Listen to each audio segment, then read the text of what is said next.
चलिए दोस्तों, स्टार्ट करा जाए आज की class sales of goods acts. Previous lecture के अंदर मैंने सेल्स ऑफ गुड एक्ट में आपको sale by person not by the owner ये वाला कॉन्सेप्ट सिखाया था। प्रीवियस लेक्चर के अंदर मैंने आपसे ये वाला कॉन्सेप्ट डिस्कस करा था। एंड आज की क्लास के अंदर मैंने आपसे कहा था इसमें कुछ पॉइंट्स और रह गए हैं, वो मुझे डिस्कस करना है।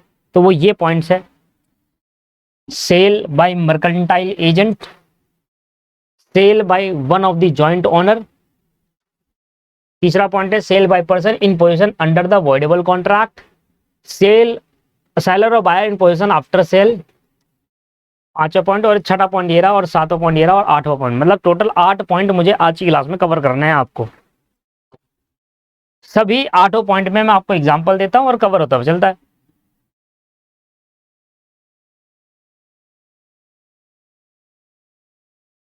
ठीक है, तो आज ये जरा स्टार्ट करा जाए सेल। सबसे पहले यहां से स्टार्ट करते हैं।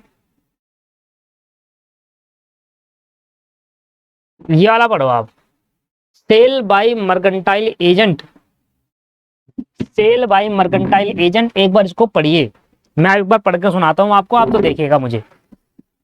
Where a mercantile agent is with the consent of the owner in possession of goods or of a document of title to the goods, any sale made by him when acting in an ordinary course of business of a mercantile agent shall be valid as if he were expressly authorized by the owner of the goods to make the same, provided that the buyers act in a good faith and has not at the time of contract of sale noticed that the seller has no authority to sell the goods।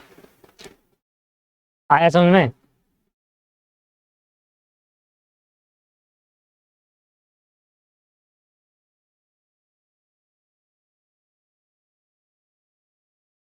आइए मैं आपको example के साथ समझाने की कोशिश करता हूं।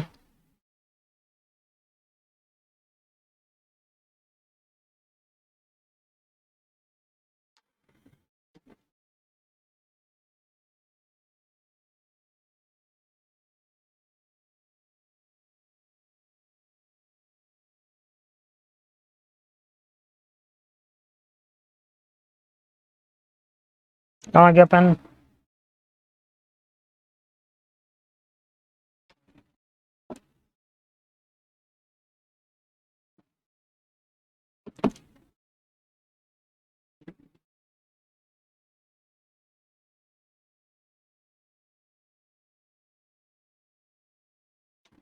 चलिए मान लो दोस्तों, मोहन एक कार का ओनर है। एक कार का ओनर है, मोहन का एक एजेंट है, और मोहन ने अपने एजेंट को ऑथराइज कर रखा है कि भाई ये मेरे को कार है और ये मेरी कार बेचनी है। तो मोहन जो है वो है कार का ओनर, और मोहन ने अपने एजेंट को बोला है कि ये कार बेच दो, ये कार सेल करनी है, सेल करा दो। ठीक है जी। इसका मतलब मोहन अगर एजेंट को बोल रहा है ये कार बेचने के लिए, तो एजेंट के पास ऑथराइजेशन है, कंसेंट लिया हुआ है ऑनर से कि वो मोहन की कार बिकेगा। मान लो एजेंट का नाम क्या है? एजेंट का नाम है मान लो ए। तो ए के पास ऑथराइजेशन आ गई है कि वो मोहन जो ऑनर है उस कार का वो बेच सकता है। अब ए ने ये कार बेच दी, बताओ किसको? सोहन को। Sohan is a buyer of this car, Sohan इस गुड्स का बायर है, इस कार का बायर है मान लो सोहन। तो एजेंट ने सोहन को कार सेल कर दी, कार सेल कर दी, और सोहन ने एजेंट को पैसे दे दिए, मान लो 2 लाख रुपए दे दिए। मान लो एजेंट सोहन ने एजेंट को 2 लाख रुपए पे कर दिए। ठीक है, अब ये 2 लाख रुपए जो एजेंट के पास आए, एजेंट ये 2 लाख रुपए खा गया।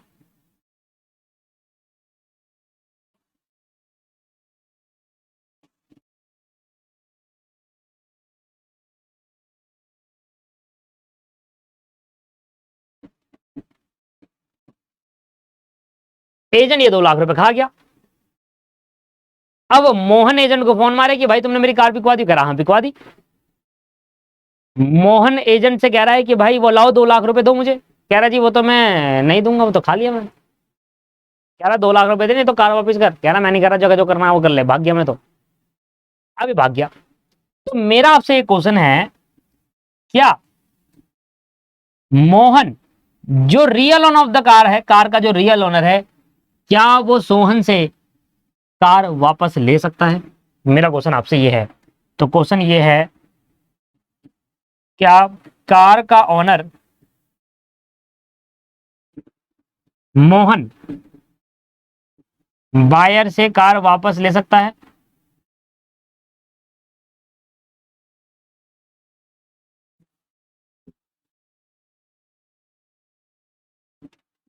क्या कार का ओनर मोहन बायर से कार वापस ले सकता है? नहीं। देखो आपने आंसर बता दिया है। अब ये वाला जो पॉइंटर है यही लॉ बना दिया गया। यार ये कितना सिंपल था और जनरल क्वेश्चन की तरह है यार, सिंपल सी बात है भाई। मैं सेम दूसरा क्वेश्चन लेता हूं, मैं सेम दूसरा लेता हूं। मान लो इस बार मोहन ने अपने एजेंट को कहा नहीं, मोहन ने के पास कार थी, मोहन एक कार का ओनर है, और एक पता नहीं कोई एजेंट सा था, मोहन ने उस एजेंट को कोई भी ऑथराइजेशन नहीं दी थी कि ये वाली कार मत बेचना, ऑथराइजेशन नहीं दी, ऐसी कोई ऑथराइजेशन नहीं दी मोहन ने एजेंट को। एजेंट ने ये कार बेच दी, किसको बेच दी? सिर्फ बायर को बेच दी। और जिस बायर को बेची उसको पता था, उसको ये पता था कि मोहन ने इसको कोई भी ऑथराइजेशन नहीं दी हुई है, ये फ्रॉड करके कार बेच रहा है, मतलब ये सब जानता था, ये सब जानता था कि ये मोहन ने, इसके पास कोई भी ऑथराइजेशन, एजेंट के पास कोई भी ऑथराइजेशन नहीं है इस कार को बेचने की, फिर भी इस बायर ने कार खरीद ली और ये कार के पैसे 2 लाख रुपए इसको पे कर दिए। अब 2 लाख पे करे, कार इसको डिलीवर कर दी, कार उसको डिलीवर कर दी। हालांकि मोहन का एजेंट है, ये एजेंट है मोहन का, पर मोहन ने इस कार को बेचने के लिए नहीं कहा था भाई, और कोई कार होगी उसको बेचने के लिए कहा, पर इस एजेंट ने ये वाली कार बेच दी जो मोहन की पर्सनल कार थी, पर इसकी कोई ऑथराइजेशन एजेंट के पास नहीं थी। एजेंट ने 2 लाख रुपए लिए और 2 लाख करके कार बेच दी इस बायर को, और बायर जानता था कि ये ऑथराइजेशन नहीं मिली है मोहन को इस कार की बेचने की, फिर भी बायर ने खरीद ली, ये जानता था, सब जानता था। अब एजेंट वो 2 लाख रुपए लेकर भाग गया, 2 लाख रुपए नहीं करे, नॉट पेड। तो मेरा क्वेश्चन आपसे ये है कि क्या मोहन उस बायर से अपनी कार रिकवर कर सकता है? मोहन अपनी कार रिकवर कर सकता है?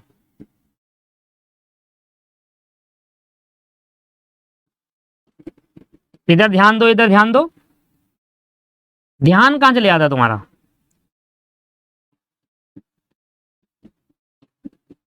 इधर ध्यान दो, इधर उधर ना देखे, सामने ध्यान दो।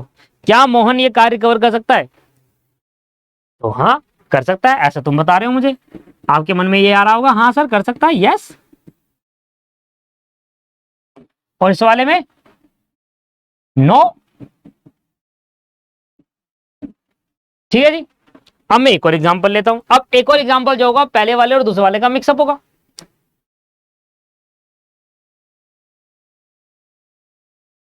पहले वाले एग्जांपल के अंदर मोहन ने अपने एजेंट को ऑथराइजेशन करी थी उसकी कार बेचने की, और एजेंट ने वो कार बेच दी और मोहन ने, एजेंट ने उसको पैसे नहीं दिए, तो मोहन अब बायर से कार रिकवर नहीं कर सकता, सिंपल सी बात ये है।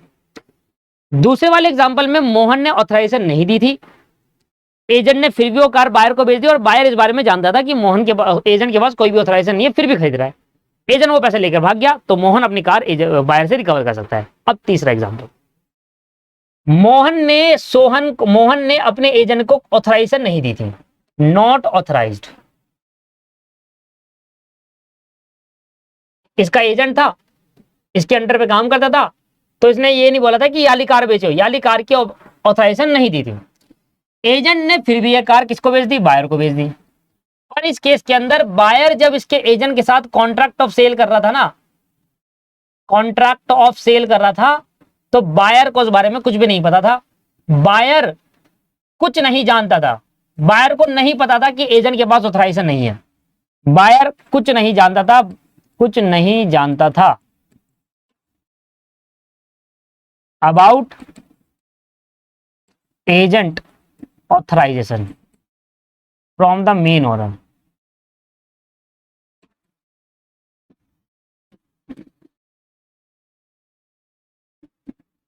बायर कुछ नहीं जानता था। अब बायर तो नहीं जानता था भाई, एजेंट एजेंट ने फिर भी कार कर दी और कार बेचकर बायर ने इसको 2 लाख रुपए पे कर दिया, ये लेकर भाग गया। अब मुझे बताओ, क्या मोहन बायर से खरीद सकता है? क्या मोहन बायर से रिकवर कर सकता है? मोहन कार रिकवर कर सकता है बायर से?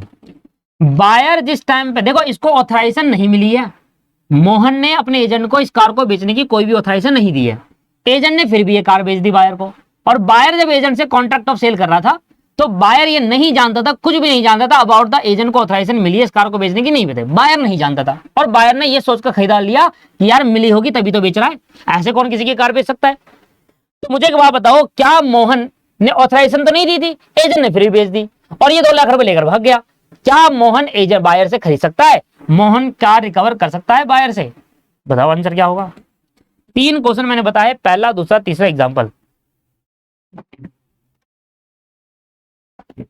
बच्चे कह रहे हैं जी नहीं कर सकता, मतलब आपने जो तीनों एग्जांपल का आंसर दिया ना, मैं अगर आपको एक बात बोलूं कि ये तीनों एग्जांपल के आंसर जो आपने दिए है वो तीनों सही है यार। पता है, sales of goods act general knowledge है, एक तरीके की जर्नल सवाल है ये सर यार, इसका आंसर तो कोई भी दे सकता है, बताओ। और यही हमारा कॉन्सेप्ट है section 27, sale by the mercantile agent. तीनों एग्जांपल अगर आपको पॉइंट समझ में आए, तीनों एग्जांपल में, पहली एग्जांपल में था कि जब कोई ऑनर अपने एजेंट को ऑथराइजेशन करता है किसी चीज को बेचने की और एजेंट उसको बेच देता है, और अगर एजेंट उसको पैसे वापस ना करे तो मोहन के पास ऐसी पावर नहीं है कि वो बायर से वो रिकवर कर सके। एक ही केस के अंदर रियल ओनर के पास पावर रहेगी जब बायर से वो रिकवर कर ले। पहला केस वो केस रहेगा कि मोहन ने अपने एजेंट को ऑथराइज नहीं करा और बायर ये जानता था, इस फिर भी बायर ने खरीदा, तब ओनर जो है वो अपनी कार रिकवर कर सकता है बायर से। अन्यथा किसी भी केस के अंदर नहीं। आप मेरे एजेंट हो, मैंने आपको ऑथराइजेशन नहीं दी इस कार को बेचने के लिए, फिर भी आपने कार बेच दी और जो बायर ने आपसे खरीदा उसको पता ही नहीं था आपको ऑथराइजेशन है या नहीं है, वो सोच रहा है कि भाई होगी तभी बेच रहा है, खरीद ली, तो मैं उससे अब डायरेक्टली कार वापसी नहीं दे सकता। That is the concept of sale by the mercantile agent, section 27। अब बताओ क्या आपको क्लियर हुआ कॉन्सेप्ट? अब इधर पढ़ता हूं, मैं पढ़ा के समझाता हूं आपको। Where a mercantile agent is with the consent of the owner, मान लो मोहन इज अ ओनर। अब मेरे एग्जांपल को पॉइंट पॉइंट पढ़ेंगे यहां पर। कंसेंट का मतलब होता है ऑथराइजेशन, कि उसने ऑथराइजेशन ली है। ओनर हमारा कौन है? मोहन। और मर्केंटाइल एजेंट कौन था हमारे केस के अंदर? ए। तो ए ने ऑथराइजेशन ली है मोहन से कि जो एजेंट के पास गुड्स पड़े हैं, मतलब कार किसके पास पड़ी थी? जो गुड्स हमारे लिए क्या है इस केस के अंदर? कार, जो एजेंट के पास है तभी तो बेच पा रहा है। और document of title of the goods भी एजेंट के पास है, मतलब कार के सारे पेपर भी एजेंट के पास है। Any sale made by him, him का मतलब है एजेंट, इधर हिम का मतलब क्या है? एजेंट, मतलब A. When acting in a ordinary course of business, ordinary course of business का मतलब क्या? Of a mercantile agent. भाई इसने कार तब बेची जब वो एज एन एजेंट के तौर पे उसके अंडर वर्क कर रहा था। भाई आप रियल ओनर और मैं आपके अंडर काम कर रहा हूं एज एन एजेंट, और आपने मुझे ऑथराइजेशन दी है उस कार को बेचने की। भाई आपका कारों का बिजनेस है और मैं आपके लिए काम करता हूं, तो आपने मुझे ऑथराइजेशन दी है ना उस कार को बेचो, भाई इस कार को बेचो, जितनी जिंगल सकते निकालो सबको, है ना। मैंने आपके अंडर एज एन एजेंट काम कर रहा हूं और आपने मुझे पूरी पूरी ऑथराइजेशन दे रखी है, कंसर्न ले रखा है मैंने आपको सारी कार बेचने का, और मैं बेच भी रहा हूं। और कब बेच रहा हूं? जब मैं एज एन एजेंट आपके साथ वर्क कर रहा हूं। ऐसे नहीं कि बाहर किसी से डीलिंग कर ली और यहां से कार लेकर बाहर बेच दे, नहीं। जिस टाइम मैं एज एन एजेंट आपके पास वर्क कर रहा था उस टाइम मैंने बेच दिया, ठीक है जी।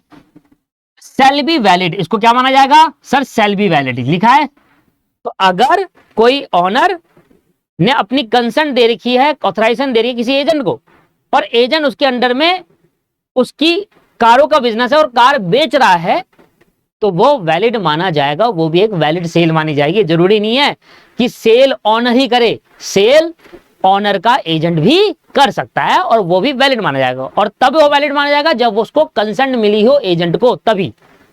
और buyer if we were expressly authorised by the owner of the goods. भाई ये तभी वैलिड माना जाएगा जब ऑथराइजेशन दी हो। मतलब एक एजेंट के द्वारा अगर सेल की जाती है तो वो दोस्तों तभी वैलिड माना जाएगा जब ऑनर ने उसको ऑथराइज करा हुआ है। मोहन अगर अपने एजेंट को ऑथराइज करेगा और एजेंट उसके बाद आगे बेचेगा तो फिर वो वैलिड सेल है। पर मोहन ने अगर ऑथराइजेशन दी ही नहीं, एजेंट फिर बेच रहा है, तो फिर वो वैलिड सेल नहीं मानी जाएगी। Goods to make same provided that, अब ये आ गया फर्स्ट प्रोविजो। किसी भी पैराग्राफ में जब प्रोवाइडेड दैट वर्ड शुरू होता है उसका मतलब होता है फर्स्ट प्रोविजो। किसी भी पैराग्राफ का पहला स्टार्टिंग वर्ड प्रोवाइडेड दैट होता है उसका मतलब होता है फर्स्ट प्रोविजो। इसका बेसिक अर्थ होता है कि जब भी आप कोई कानून पढ़ोगे तो ये प्रोवाइडेड दैट जो होता है ना फर्स्ट प्रोविजो, प्रोवाइडेड दैट क्या होता है, किसी भी पैराग्राफ की स्टार्टिंग लॉ के अंदर अगर प्रोवाइडेड दैट वर्ड से शुरू हुई है इसको बोलते हैं first proviso of this section. इसका मतलब होता है कि भाई अभी तक आपने यहां तक जो पढ़ा ये कंप्लीट लॉ नहीं है, ये तभी कंप्लीट माना जाएगा जब आप पहला प्रोविजो उसके साथ पढ़ो। समझ में आया? तो कि लॉ के अंदर कोई भी पैराग्राफ अगर प्रोवाइडेड दैट वर्ड से शुरू होता है मतलब वो फर्स्ट प्रोविजो है। फर्स्ट प्रोविजो का मतलब है कि भैया यहां तक अभी खत्म नहीं हुआ, आपको अगर पूरा कानून पूरा लॉ सही जानना है ना, सही तरीके से प्रोविजन जानना है तो आपको पूरी लाइन पढ़नी पड़ेगी। प्रोवाइडेड दैट प्रोविजो भी पढ़ना पड़ेगा आपको। Provided that the buyer act in a good faith. भाई बायर जब कॉन्ट्रैक्ट ऑफ सेल कर रहे थे ना, बायर जब कॉन्ट्रैक्ट ऑफ सेल कर रहा था उस एजेंट से तो वो गुड फेथ में कर रहा था, उसको कुछ नहीं पता था अबाउट दी एजेंट की एजेंट को ऑथराइजेशन मिली है या नहीं मिली। जैसे मेरा लास्ट वाला केस था जहां पर मोहन ने अपने एजेंट को ऑथराइज नहीं करा पर बायर ने उससे खरीद लिया एजेंट से, और बायर गुड फेथ में खरीद रहा है। बायर को बिल्कुल नहीं पता कि यार इसको ऑथराइजेशन, बायर तो ये सोच रहा है कि ऑथराइजेशन मिली होगी तभी तो बेच रहा है, बायर गुड फेथ में है। ऐसे केस के अंदर has not at the time of contract of sale notice that, जिस टाइम वो कॉन्ट्रैक्ट ऑफ सेल करता है उस टाइम बायर ने नोटिस नहीं किया, not that the seller has not authorised to sell. ये कि बायर ने जिस टाइम कॉन्ट्रैक्ट ऑफ सेल करा उस दिन बायर ने कॉन्ट्रैक्ट ऑफ सेल के टाइम में बायर ने ये नोटिस नहीं करा कि ये जो एजेंट है इसको ऑथराइजेशन मिली है नहीं मिली, ऐसा कुछ नोटिस नहीं हुआ। उसको ये लगा कि हाँ भाई ऑथराइजेशन होगी तभी बेच रहा है, और बायर ने गुड फेथ में खरीदा, बायर को कुछ नहीं पता हुआ, तो ये वैलिड सेल मानी जाएगी। अब जो रियल ओनर है वो कार रिकवर नहीं कर सकता, उसको पैसे अपने एजेंट से लेने ही होंगे, किसी तरह निकाल लें। This is the concept. और ये एक बेसिक एग्जांपल दे रखा है मैंने, सेम नेचर का बेसिक एग्जांपल दे रखा है। अगर अब आप ये एग्जांपल पढ़ते हैं तो आपको अब क्लियर हो जाएगा, किसी को नहीं क्लियर होगा तो मुझे बताइए।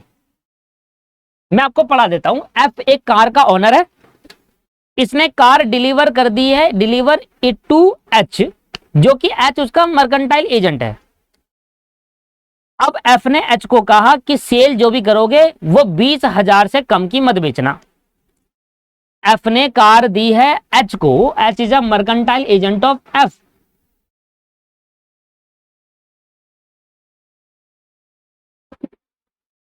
एफ एक कार का ओनर है और एफ ने एच को क्या दिया है, एक कार डिलीवर कर दी कि भाई ये कार बेच देना पर 20,000 से कम में मत बेचना। ऐसे बोला एफ ने, कंडीशन लगाई एफ ने कि भाई मैं मान लो मेरी कार है और मैं आपको बोल रहा हूं कि भाई मेरी कार आप बिकवा दो। आप कह रहे हो सर बिकवा दूंगा मैंने कहा यार बिकवाओगे सही पर 20,000 की कम में मत बेचना। मैंने कहा ठीक है, आपने कहा ठीक है। H sold the car for 15,000 to K. अब आपने, आप एचओ और मैं हूं एफ, एच ने 15,000 की कार के को बेच दी, और जो के है ना बायर, उसने वो गुड फेथ में खरीदा और बायर को बिल्कुल नहीं पता था ये फ्रॉड कर रहा है। क्योंकि भाई मैंने तो क्या कहा था, एफ ने तो क्या कहा है एच को कि भाई 20,000 से कम की कार मत बेचना, पर एच ने उस कार को 15 की बेच दी के को। तो ऐसे केस के अंदर बायर को नहीं पता था कि ये चीज हो रही है, एच ने मनी का मिस अप्रोप्रिएट करा।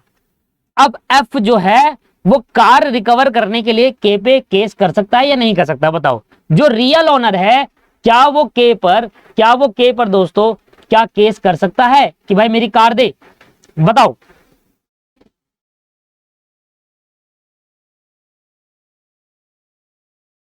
नहीं कर सकता दोस्त, नहीं कर सकता, क्योंकि के ने वो कार गुड फेथ में खरीदी है, उसको बिल्कुल नहीं पता था उसके साथ फ्रॉड हो रहा है, मनी का मिस अप्रोप्रिएट करा है।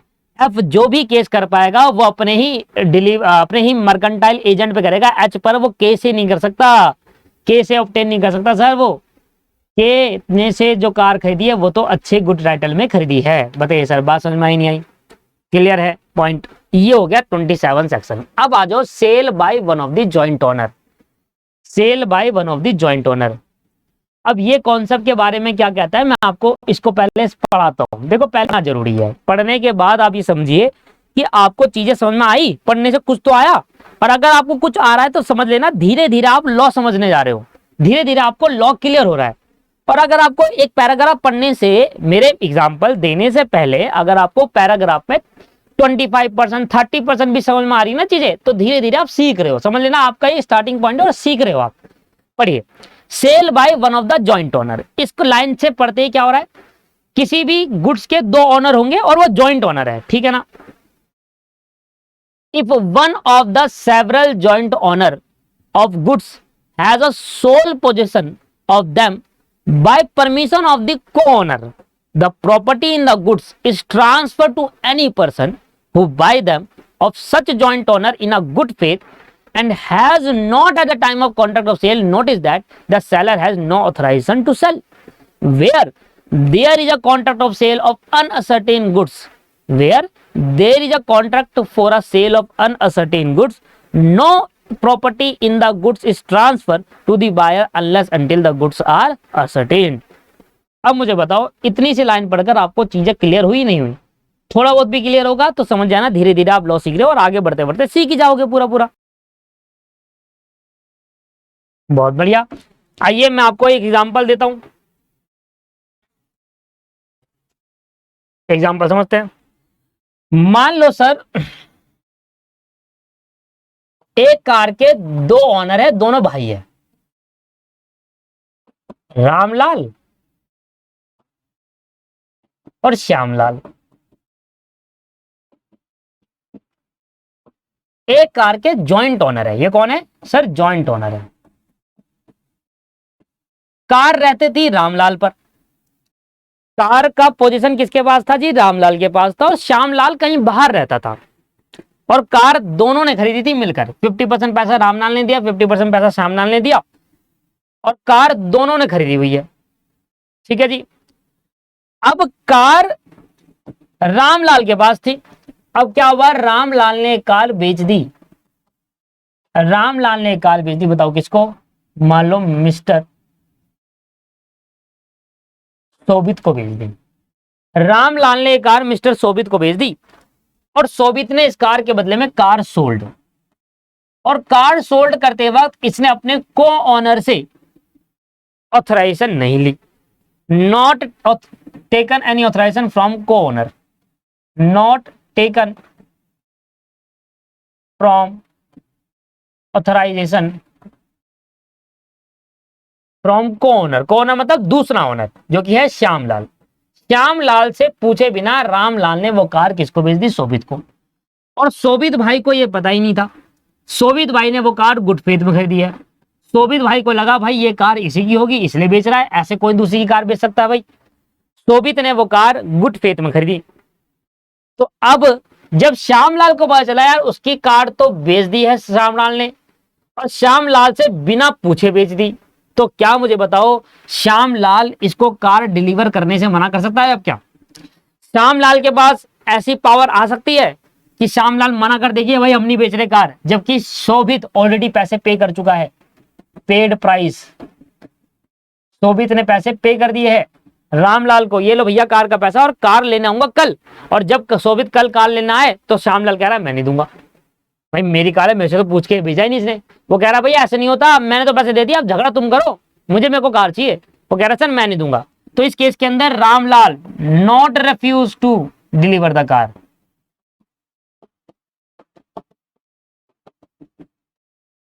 Ramlal not refuse to deliver the car.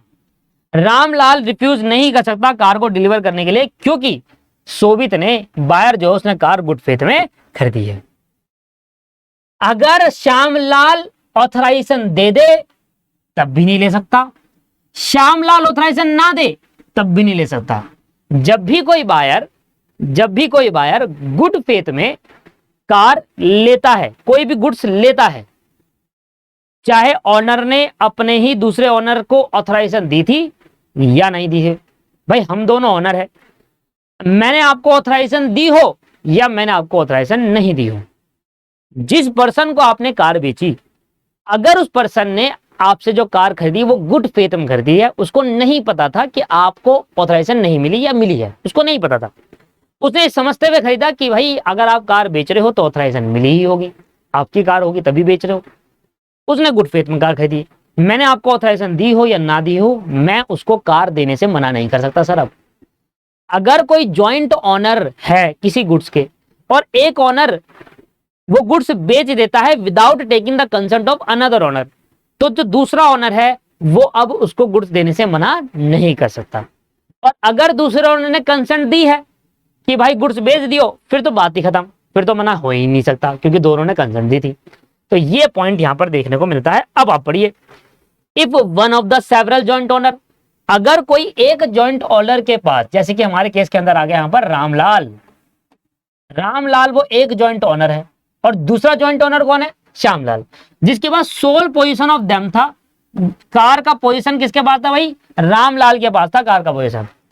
Bye permission of the co-owner, co-owner ने चाहे परमिशन दी हो चाहे ना दी हो, the property in a goods is transfer to the any person who buy them of such joint owner in a good faith. अगर तो अगर दूसरे श्यामलाल ने रामलाल को परमिशन दी है और रामलाल ने वो कार बेच दी और बायर जो है उसने गुड फेथ में खरीदा, तो ये वैलिड सेल मानी जाएगी, कोई दिक्कत नहीं है, वैलिड सेल मानी जाएगी। और अगर परमिशन नहीं दी थी तो सेल वैलिड तो नहीं मानी जाएगी, बट रिफ्यूज नहीं कर सकते, वैलिड डीम्ड मानना पड़ेगा कि भाई वैलिड ही है, क्योंकि भाई जो बायर है ना उसने तो गुड फेथ में खरीदी है, चाहे तुम कंसेंट दो चाहे तुम ना दो। Has not at a time of the contract sale notice that he has no authorisation to sell. जब बायर, सेम कॉन्सेप्ट है ऊपर वाला एजेंट वाला, बायर खरीदते टाइम अगर बायर को पता था कि जो रामलाल है इसको कंसेंट नहीं मिली फिर भी बेच रहा है और बायर फिर खरीद रहा है, तो फिर रिफ्यूज कर सकता है भाई दूसरा को ऑनर। भाई जब पता है बायर को खरीदते टाइम कि यार ये तो इसके बाद तो ऑथराइजेशन नहीं है कार बेचने की और फिर भी खरीद रहा है, तो जिसने ऑथराइजेशन नहीं दी वो दोबारा उस कार को रिफ्यूज कर सकता है देने से या फिर ले सकता है वापस। पर बायर ने अगर गुड फेथ में खरीदा है, चाहे ऑनर ने रिफ्यूज और दूसरे ऑनर ने ऑथराइजेशन दी हो या ना दी हो, अगर बायर ने गुड फेथ में खरीदा है ना, तो ऐसे केस के अंदर वैलिड माना जाएगा, वैलिड सेल मानी जाएगी। और दूसरा पॉइंट क्या है कि मान लो अगर बायर ऐसे गुड्स खरीद रहा है जो अनअसर्टेन है, उसकी डिलीवरी दोस्तों तभी हो पाएगी जब असर्टेन होगा। ऑब्वियस है, सिंपल है, बहुत सारी कार है, बायर कह रहा है मैं कार खरीदने के लिए तैयार हूं, ये लो 250 2 लाख रुपए पकड़ो, बायर ने 2 लाख की कार दे दी और सेलर के पास बहुत सारी कार पड़ी है, अब सेलर को ये नहीं पता कौन सी कार बायर मांग रहा है, 2 लाख पकड़ा गया। तो भैया पहले अनअसर्टेन गुड्स में से असर्टेन करोगे तभी तो डिलीवरी होगी, ऐसे तो नहीं होगी। तो डिलीवरी करने के लिए अनअसर्टेन को असर्टेन करना होगा। Where there is a contract of sale of unascertained goods, no property in goods transfer to the buyer. भाई जब तुम्हारे गुड अनसर्टेन है, तुमने कार पसंद नहीं करी कौन सी, पर तुमने पैसे दे दिए, कॉन्ट्रैक्ट ऑफ सेल हो गया, पर तुमने कार पसंद नहीं करी। अरे भाई जब तक कार पसंद नहीं करोगे हम डिलीवर कैसे करेंगे, डिलीवर हम तभी कर पाएंगे, जब तक डिलीवर नहीं कर पाएंगे जब तक आप गुड्स पसंद ना करो, जब तक वो कार पसंद नहीं करोगे तब तक डिलीवर नहीं करे, जैसी पसंद करी हम डिलीवर कर देंगे। अब नीचे के एग्जाम्पल देखो, नीचे के एग्जाम्पल करो।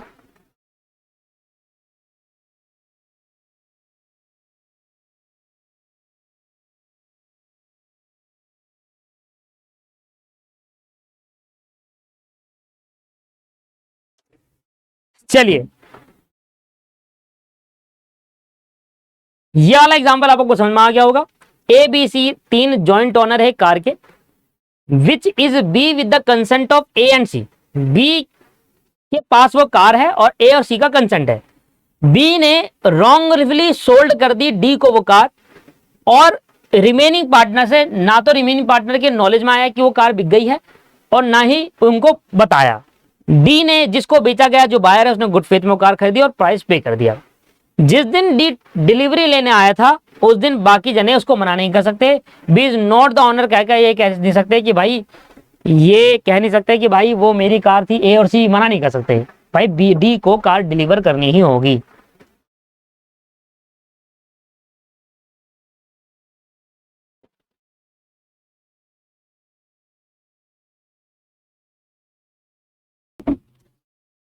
चलिए जी, पता नहीं क्यों भाव हो गए। अब हम बात कर रहे हैं सेक्शन नंबर 29। अच्छा मुझे बताओ, इंडियन कॉन्ट्रैक्ट एक्ट के अंदर मैंने सेक्शन 19 पढ़ाया था, वो किसका था? जल्दी बताओ, इंडियन कॉन्ट्रैक्ट के अंदर सेक्शन 19 किसका था? मैं बैठ जाता हूं जब तक। चलिए, sale by the person in a possession under the voidable contract, section 29 कह रहा है sale by person in position under a voidable contract when the seller of goods has obtain a possession thereof under a contract voidable under section 19 or 19A of the Indian Contract Act 1872, but the contract has not resigned, मतलब होता है cancel at the time of sale. The buyer acquire a goods title to the good, provided he buy them in a good faith and without notice to the seller a defect of title. Section 19 है effect. Effect होता है section 19 का, जिसके अंदर हम fraud का effect देखते हैं कि भाई फ्रॉड होगा तो इफेक्ट क्या होगा उसका, और मिसरिप्रेजेंटेशन का। सेक्शन 19A बात करता है अनड्यू इन्फ्लुएंस से रिलेटेड की बात का इफेक्ट, ठीक है ना। ये दोनों बातें मतलब बेसिकली 19 और 19A दोनों सेक्शन है इफेक्ट के। फ्री कंसेंट में 5 चीजें बताई थी उन चीज के। अब ये कह रहा है, जैसे कि एग्जांपल आप देखेंगे, ए ने परचेज करा एक मोबाइल सेट बी से बाय फ्रॉड। ए ने बी से एक मोबाइल सेट खरीदा फ्रॉड से। A is a avoidable title to the mobile set at the option of B before B could discount the contract. भाई मान लो मैंने रमासरे यादव से मैंने एक मोबाइल खरीदा और वो मोबाइल मैंने उससे खरीदा है फ्रॉड करके, ठीक है जी। छोड़ो रमासरे को छोड़ो, मैं कह रहा हूं कि मैंने आपसे मोबाइल खरीदा। A purchase a mobile set from B, मान लो मैं हूं ए और आप हो बी। मैंने आपसे मोबाइल खरीदा फ्रॉड करके, आपको या तो पैसे कम दिए हैं, ये जो भी करे हैं, या तो पैसे दिए ही नहीं या पैसे कम दिए हैं, कुछ भी हुआ है, फ्रॉड करके मैंने आपसे किसी भी फ्रॉड से मैंने आपसे मोबाइल खरीद लिया। A has a voidable title to the mobile set at the option of B before B could discount the contract. अभी तक आपने कॉन्ट्रैक्ट को कैंसिल नहीं करा, आपने मेरे पे केस नहीं करा, आपके पास ऑप्शन है मेरे पे केस करना। आपको पता चल गया आपके साथ फ्रॉड हुआ है कि 20,000 के फोन बदले के बदले मैंने आपको 10,000 पकड़ा दिए, या 10,000 के नकली नोट दे दिए, या 20,000 में से 5,000 के नकली नोट दे दिए, तो आप मेरे पे अभी केस नहीं कर रहे। देखो इफेक्ट क्या था, कॉन्ट्रैक्ट को इमीडिएटली आप कैंसिल कर सकते हैं ना in case of fraud. Effect में यही तो पढ़ाया था कि अगर आपके साथ कोई कॉन्ट्रैक्ट करते हो और फ्रॉड के साथ कॉन्ट्रैक्ट जाता है तो अगली पार्टी के पास ऑप्शन होता है कि वो आगे जाकर उस कॉन्ट्रैक्ट को कैंसिल कर सकती है और जो भी डैमेज उसको क्लेम कर सकती है। यही तो आपके पास इफेक्ट का सेक्शन था, सेक्शन 19 इंडियन कॉन्ट्रैक्ट का। अब फ्रॉड होने पर क्या होता है, एक पार्टी के पास ऑप्शन आता है कि वो आगे जाकर उस कॉन्ट्रैक्ट को कैंसिल कर सकती है और अपना पैसा रिकवर कर सकती है, डैमेजेस रिकवर कर सकती है। अभी तक आपने मेरे पे केस नहीं करा, आपके पास ऑप्शन है और मेरे पास ऑप्शन नहीं है। तो एक पार्टी के पास जब ऑप्शन होता है केस करने का और दूसरी पार्टी के पास ऑप्शन नहीं होता, तो ऐसे कॉन्ट्रैक्ट को वॉइडेबल कॉन्ट्रैक्ट कहते हैं। तभी ये कंसेप्ट का नाम पड़ा वॉइडेबल कॉन्ट्रैक्ट। अभी ये कॉन्ट्रैक्ट वॉइडेबल है क्योंकि आपने मेरे से केस नहीं करा, केस करने के बाद आपसे ऑप्शन है। ए ने सोल्ड कर दिया सेम टू सी। अब मैंने वो मोबाइल जो आपसे फ्रॉड से खरीदा था वो मैंने आगे सी को भेज दिया, और सी को ये बिल्कुल नहीं पता था कि मैंने ये फ्रॉड से खरीदा है मोबाइल है। तो मैंने आपसे पहले मोबाइल खरीदा फ्रॉड करके और वही मोबाइल मैंने सी को भेज दिया, और आपने अभी तक मेरे पे केस नहीं करा, ये कॉन्ट्रैक्ट को कैंसिल नहीं करवाया या मोबाइल रिकवरी नहीं लिया वापस। और वो मोबाइल केस करने से पहले आप मेरे पे केस कर दे, इतने में मैंने किसी और को मोबाइल चेप दिया। मैंने कहा भैया सी ये मोबाइल बढ़िया सा है, और सी ने वो परचेज कर लिया और वो ये सोच रहा कि मैं जो उसको मोबाइल बेच रहा हूँ वो गुड फेथ में बेच रहा हूँ, मैं ठीक पर्सन हूँ, मैंने कोई फ्रॉड नहीं करा, जहां से भी मोबाइल लाया वो अच्छे तरीके से लेकर आया हूँ। सी को बिल्कुल नहीं पता। तो ऐसे केस के अंदर सी ने मेरे को पैसा पे कर दिया। अब she had a good title of the goods, तो सी के पास क्या गुड टाइटल ऑफ गुड्स आएगा? सी ने तो वो गुड फेथ में खरीदा, तो सी से वो मोबाइल छीन सकता है? अब ना तो मैं छीन सकता उससे मोबाइल वापसी ले सकता, और ना ही उसका रियल ओनर मतलब आप उसको मोबाइल को नहीं ले सकते। सिमिलरली यहां पर यही बताया जा रहा, हर केस के अंदर आपको एक ही चीज सिखाई जा रही है, अगर कोई बायर गुड फेथ में कोई सामान खरीदता है किसी सेलर से, चाहे सेलर ने वो फ्रॉड करके लिया हो कहीं से आगे से, या सेलर ने वो मिसरिप्रेजेंट करके लिया हो, अनड्यू इन्फ्लुएंस करके लिया हो, या कोरिशन करके लिया हो, किसी भी तरीके से सेलर आगे से कैसे लेकर आया मुझे नहीं पता, आप वो मोबाइल जो मुझे बेच रहे हो, मान लो आप मुझे एक मोबाइल बेचते हो और मैं एक गुड फेथ में आपसे मोबाइल खरीदता हूं, मुझे नहीं पता, मैं आपसे खरीद रहा हूं, मुझे कुछ भी नहीं पता आप ये मोबाइल कहां से लेकर आए हो। आप फ्रॉड करके लाए, कोरिशन करा, अनड्यू इन्फ्लुएंस करा, मिस रिप्रेजेंटेशन करा, किसी भी तरीके से आप ये मोबाइल खरीद के ला रहे हो, तो ऐसे केस के अंदर दोस्तों मुझे कोई फर्क नहीं पड़ने वाला, भले ही आपके ऑनरशिप टाइटल सही नहीं है, डिफेक्टिव ऑनरशिप टाइटल हुई ना आपकी, क्योंकि आपने तो फ्रॉड करके लाए हो या धमकी देकर किसी से लाए हो, तो आपकी ऑनरशिप तो डिफेक्टिव टाइटल है, पर मेरे को जो आपने बेचा और मैंने इसके प्राइस पे करा और मैंने गुड फेथ में खरीदा है, तो मेरी ऑनरशिप हमेशा सही रहेगी और मुझसे वो मोबाइल कोई भी रिकवर नहीं कर सकता।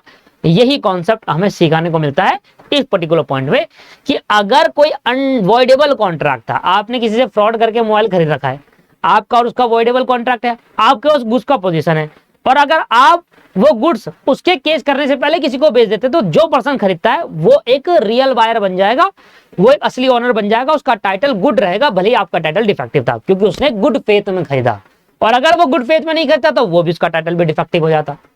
ये हमारा कॉन्सेप्ट है अगला पॉइंट का। सेलर और buyer in position after sale, seller और buyer in position after sale, sale करने के बाद जो गुड्स का पोजीशन है या तो वो सेलर के पास रहता है या वो बायर के पास। आपने देखा हुआ है कई बार ऐसा होता है कि बायर गुड्स खरीदने आता है, कॉन्ट्रैक्ट ऑफ सेल करता है, गुड्स अपने घर इमीडिएटली लेकर चले आता है, तो पोजीशन ऑफ गुड्स के पास इमीडिएटली ट्रांसफर हो गया। देखो ऑनरशिप तो उसी वक्त ट्रांसफर हो जाती है जब सेल होती है, पोजीशन की बात है, पोजीशन बायर आज लेगा कल ले जाएगा, अगर इमीडिएटली गया तो पोजीशन बायर के पास चली गई, और बायर कह रहा है कि मैं कल ले जाऊंगा, तो सेल ऑफ कॉन्ट्रैक्ट तो हो गया, ऑनरशिप तो ट्रांसफर होगी बायर पर बायर एक गुड्स का पोजीशन अभी सेलर के पास है, बायर कल ले जाएगा, ये वाली कंडीशन है। तो सेल होने के बाद पोजीशन किसके पास होता है, या तो बायर के पास रहता है या सेलर के पास। अब एक्सप्लेनेशन ए कहता है इसके अंदर, where a person having sold goods continues और in position of goods or of where a person having sold goods continues or in a position of goods, वही दोबारा रिपीट होगी line, or of the document of title of goods, the delivery or transfer by that person or by the mercantile agent acting for him of the goods and document of the title under any sale plus other disposition thereof to any person receiving the same in a good faith without notice of the previous sale shall have the same effect as if the person making the delivery to the transfer were the expressly authorized by the owner of the goods to make the same। ये तो आपको कुछ समझ नहीं आया होगा, ये देखो कितनी खतरनाक लैंग्वेज है लॉ की, ये तो मैं गारंटी ले रहा हूँ ये कुछ भी पढ़ लेना पड़ा होगा आपको। आइए इसके नीचे मैंने इसलिए एग्जाम्पल दे दिया था कि वो समझ में आएगा भी नहीं, मैं समझा दूंगा, हालांकि वो आपको समझ में नहीं आने वाला, मैं आपको एग्जाम्पल देता हूं पहले, फिर ऊपर को दोबारा पढ़ेंगे। ए ने एक ब्लैकबेरी का मोबाइल बी को बेचा, उसने प्रॉमिस करा कि ये डिलीवरी कर देंगे सेम आफ्टर 1 वीक। ए ने कहा कि भाई ये ब्लैकबेरी का फोन आप खरीद लो, ये तो डेमो पीस है, आपको दिखा रहे पर बेचने के लिए नहीं है, आप अभी खरीद लो, पैसे पे कराओ, आपको 1 हफ्ते बाद आपको डिलीवर कर देंगे। तो इस केस के अंदर क्या हुआ, बायर ने वो ब्लैकबेरी का फोन खरीद लिया, पैसे की पेमेंट कर दी, पर गुड्स अभी भी किसके पास है, पोजीशन अभी भी गुड्स का किसके पास है, सेलर के पास है। हाउएवर ए जो सेलर है वो डिलीवरी करता है बी को, sold it to C who purchase it from A in a good faith. However A instead of delivering to B, A ने बी को डिलीवरी करने की जगह सी को भेज दिया भैया वही ब्लैकबेरी का phone. Who purchase it from A, जो कि सी ने वो ए से खरीदा, गुड फेथ में खरीदा, and paid the price, C get a good title to it.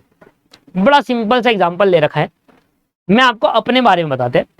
मान लो मैं सेलर हूं और आप बायर हो, मैंने कहा भैया आप मेरे से मोबाइल खरीदोगे, आपने कहा हाँ सर मैं मोबाइल खरीदने को तैयार हूं।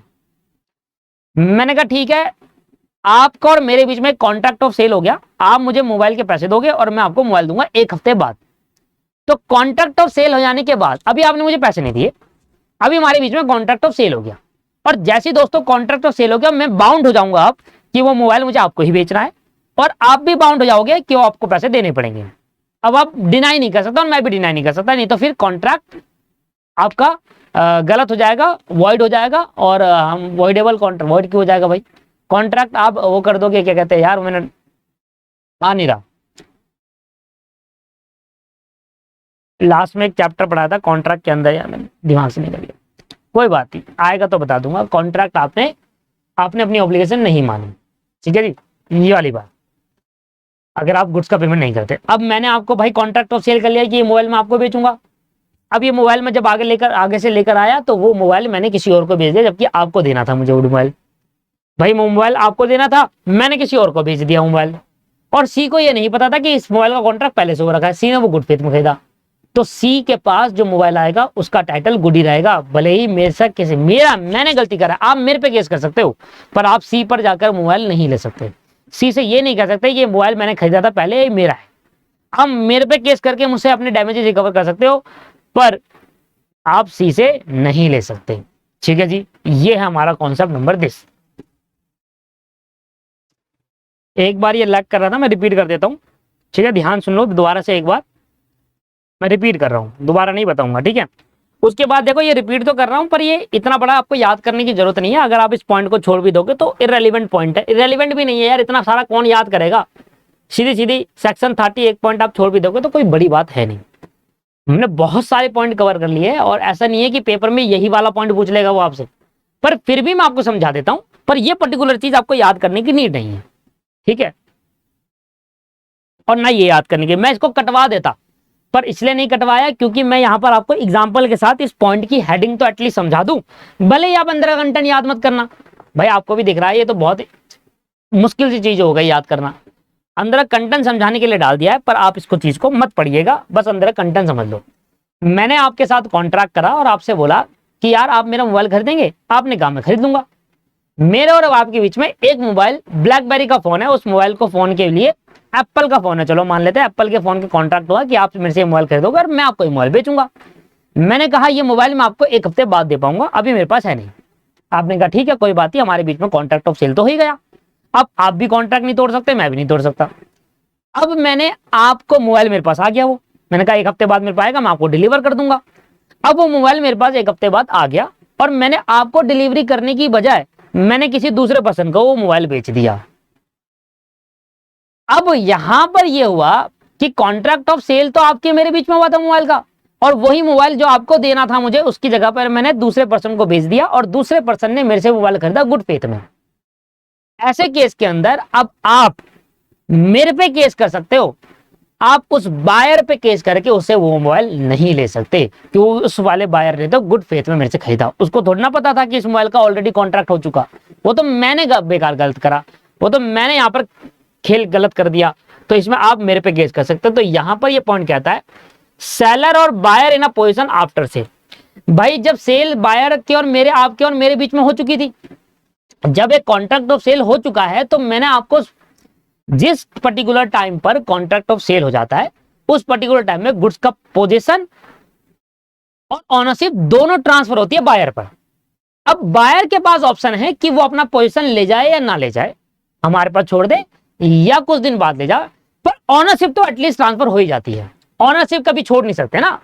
भाई मैं आपसे, आप मेरे पास आए शोरूम पर, आपने एक बाइक सेलेक्ट करी, आप कह रहे हो बाइक मेरी होगी, आपने पेमेंट करी और पैसे आपने ले लिए, पैसे देकर आपने बाइक खरीद ली। मैंने कहा ठीक है अभी बाइक ले जाओ, आप कह रहे जी कल ले जाऊंगा, मैंने उससे पहले किसी और को भेज दी हो बाइक, वही बाइक मैंने किसी और को, आप फिर मेरे पे केस कर सकते हो, उस पर्टिकुलर पार्टी पर केस करके उससे बाइक वापस नहीं ले सकते जिसको मैंने बेची, क्योंकि उसने तो गुड फेथ में लिया। समझ में आया? तो जब कोई पार्टी किसी दूसरे पार्टी के साथ किसी गुड्स को बेचने का कॉन्ट्रैक्ट कर लेती है और ऑनरशिप उस गुड्स की बायर पे ट्रांसफर हो जाती है, पर पोजीशन मेरे पास ही रहता है सेलर के पास, और सेलर डिलीवर करने से पहले, उस गुड्स को डिलीवर बायर पे करने से पहले वो किसी और को बेच देता है, तो अब जिसने खरीदा उसके पास तो गुड टाइटल है, अब उससे वो गुड्स रिकवर कोई नहीं कर सकता, ना आप ना मैं। आप मेरे पे अलग से केस करोगे कि हाँ मेरे को डैमेजेस दो वगैरह, वो अलग एक मैटर है, पर आप उस पे केस करके गुड्स को नहीं ले सकते। राइट, समझ में आ गया? तो सेलर के पास अगर पोजीशन रहता है किसी गुड्स का, और वो गुड्स कॉन्ट्रैक्ट ऑफ सेल हो चुका है और वो ट्रांसफर हो चुकी है, और सेलर उसको किसी और को बेच देता है, तो आप मेरे पे केस करके बेचोगे, आप उस एक्चुअल दूसरे बायर पे वो नहीं ले सकते। बाकी ये नीड नहीं है इसको पढ़ने की। अगले पॉइंट पे चलते हैं। यहां पर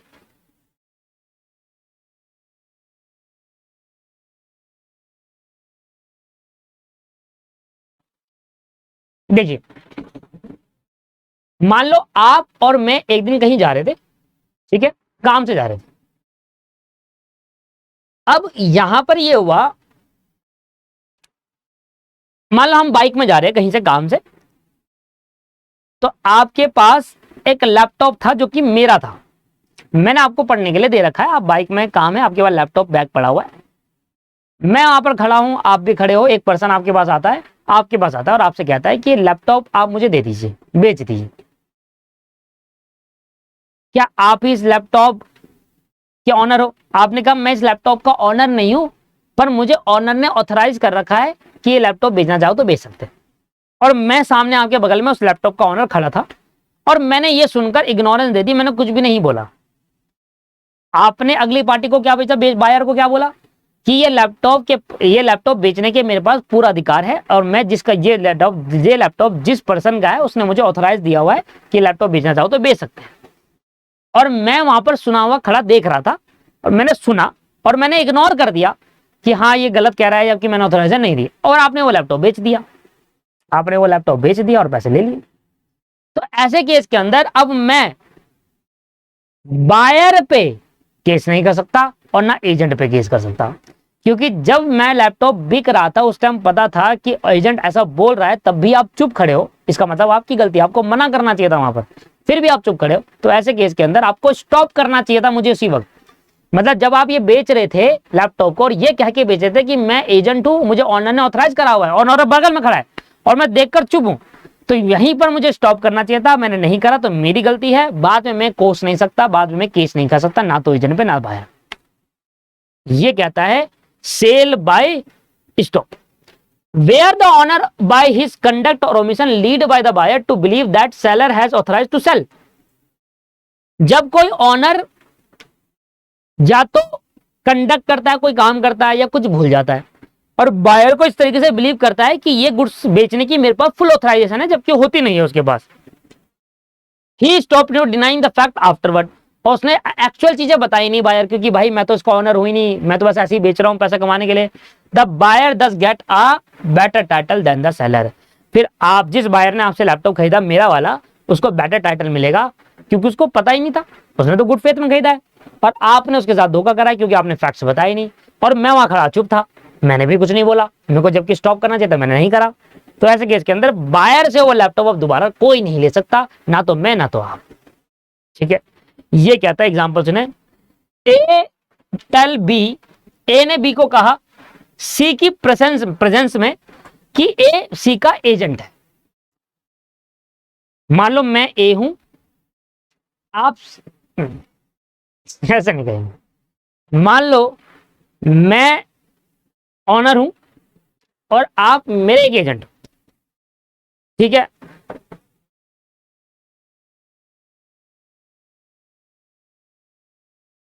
बच्चे समझ गए मैं क्या बोलने वाला था। मैं कह रहा था मैं ए हूं और आप सी हो, तो आप कुछ और समझ जाते इस लेने में, उसने चुप हो गया पहले, फिर आपको कह रहा है यार हमको सी बोल रहे हैं, मैं इसलिए चुप हो गया कि नहीं आप नहीं। ठीक सब समझ जा रहे हैं, आज के टाइम में कौन नहीं है समझदार। अगर मैं अपने आप को सी बोलता तो आप फिरस जाते, मैं आपको बोलता सी आप फिरस जाते। सी मतलब कैट भी होता है दोस्त, आप हर चीज को गलत तरीके से क्यों देखते हैं। ये लाइव वाले बच्चे जो अभी हंस रहे हैं ना इधर पर, अब रिकॉर्डेड वाले भी हंस रहे हो कहीं छुपे छुपे मनी मन, तो क्या कर सकते हैं, बात अलग बात है। मैं ए हूं और आप कुछ और हो, ठीक। चलो मान लेते हैं ए ने बी को कहा, ए ने बी को कहा कि भाई मैं सी का एजेंट हूं। सी वहां पर खड़ा था और सी चुप है इस बात को लेकर कि हाँ ऐसा कुछ भी नहीं बोला, अभी सी का तो कोई एजेंट है ही नहीं है। और ए फिर भी ये कह रहा है कि ए कह रहा है कि भैया मैं तो सी का एजेंट हूं, सी बगल में खड़ा है ना। फॉर एग्जाम्पल आप और आपका दोस्त एक दिन रास्ते से जा रहे थे और आपका दोस्त आप किसी को बोलता है कि ये मेरा बड़ा भाई है, और आप उस चीज के अंदर चुप रहते हैं। आपका दोस्त बोलता है भाई मेरा बड़ा भाई है, मैं इसी घर में रहता हूं, हम दोनों साथ मिलकर रहते हैं, एक ही घर पे रहते हैं, आप चुप रहते हैं।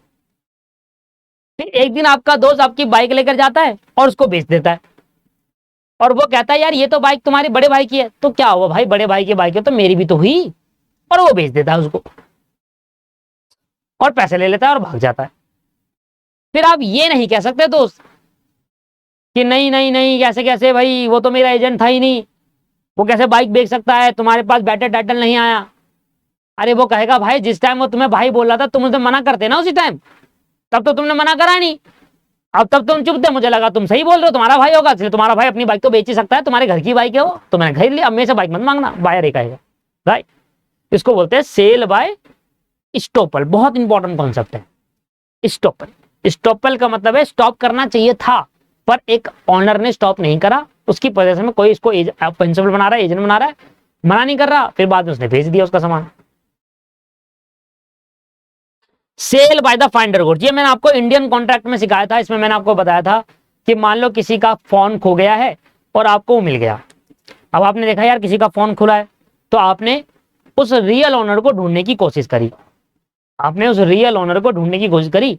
भाई मान लो किसी का फोन गिर गया और आपको रास्ते मिल गया, आपने कॉल कोशिश करा कि रियल ओनर को ढूंढने की कोशिश करी। अब रियल ओनर को जब ढूंढने की आपने कोशिश करी तो ऐसे केस के अंदर रियल ओनर आपको मिला नहीं, तो आपके पास और ढूंढने तक उस फोन के 2/3 हिस्सा आपका खर्च हो चुका।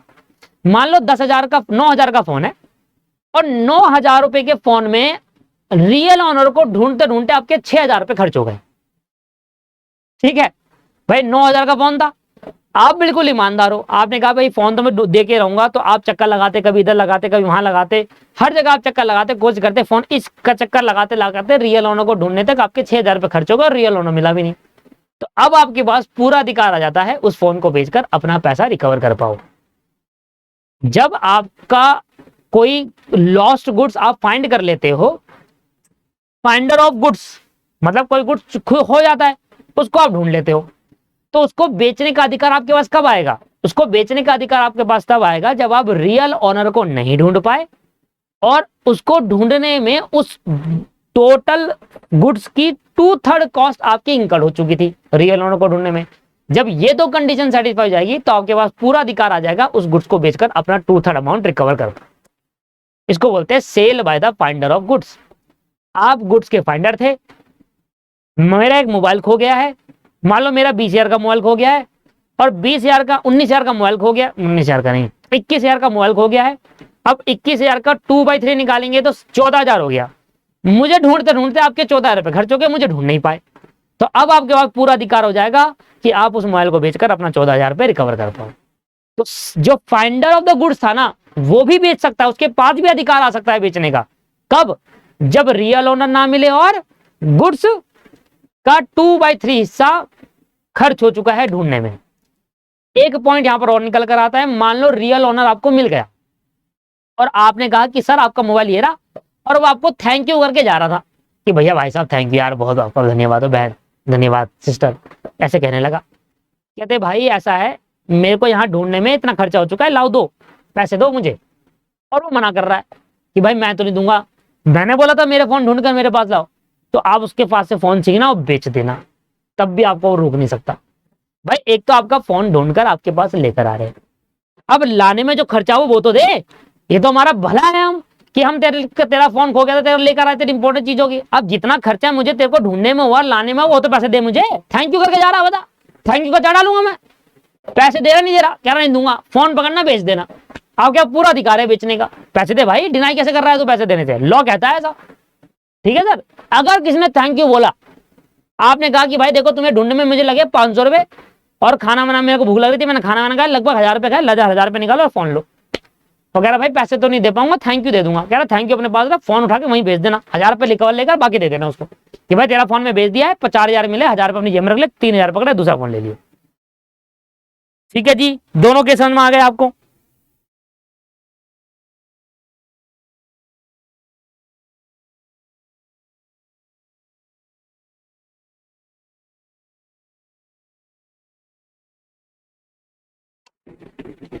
चलिए, sale by the official receiver और अजाइनिंग।